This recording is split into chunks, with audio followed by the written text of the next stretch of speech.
ప్రైజ్లార్డ్. మన ప్రభువైన యేసుక్రీస్తు నామములో అందరికీ ఈ ఉదయకాల సమయమున శుభాభివందనములు తెలియజేసుకుంటున్నా. ఈ దినం దేవుడు మనకిచ్చినటువంటి ఒక నూతనమైన గొప్ప వాగ్దానము, అది యెషయా గ్రంథము 44వ అధ్యాయము 22వ లేఖనాన్ని మనం చదువుకుందాం.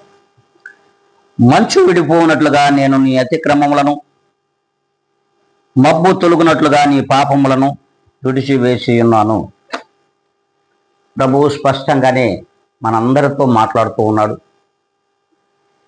మన పాపములను, మన యొక్క అతిక్రమములను, మన దోషములను ప్రభువు ఎప్పుడు తుడిచివేస్తాడు?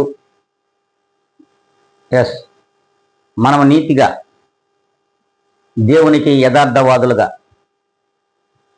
ఆ నీతిమంతుడైన దేవునికి వారసులుగా ఉంటే ఖచ్చితంగా మన అతిక్రమములను, మన పాపములను, మన యొక్క దోషములన్నిటిని కూడా ఆయన తొలగించి వేస్తాడు. ఎలా తొలగించి వేస్తాడనేది కూడా మనకు చూపించాడు. మబ్బు తొలగునట్లుగా,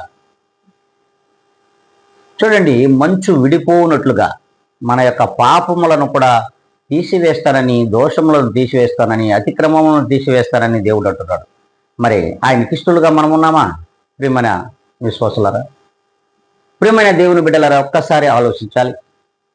ఆయనకి ఇష్టలుగా ఉండి, ఆయన నచ్చి, ఆయన మెచ్చే పనులు మనం చేస్తే అట్టి యథార్థ జీవితాలను ప్రభువు ప్రేమిస్తాడు.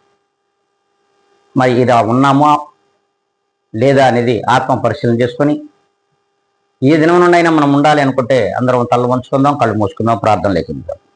మహాపరిశుద్ధుడా, ప్రేమ కలిగిన మా తండ్రి, నీవిచ్చిన ఈ గొప్ప వాగ్దానం వీక్షించిన ప్రతి ఒక్కరిలో ఫలింపు చేయమని, నాలోనూ ఫలింప చేయమని బ్రతిమలాడుకుంటూ, ఘనత మహిమ ప్రభావములు మీకే ఆరోపించుకుంటూ, ఈ ఉదయకాల సమయంలో మీ పాదముల దగ్గర వీక్షించిన ప్రతి ఒక్కరిని ఉంచుకున్నాను. నన్ను నేను మెక్కులుగా తగ్గించుకొని మీ పాద ధూళిని అడిగి వేడుకొని ప్రార్థిస్తున్నాను మా తండ్రి.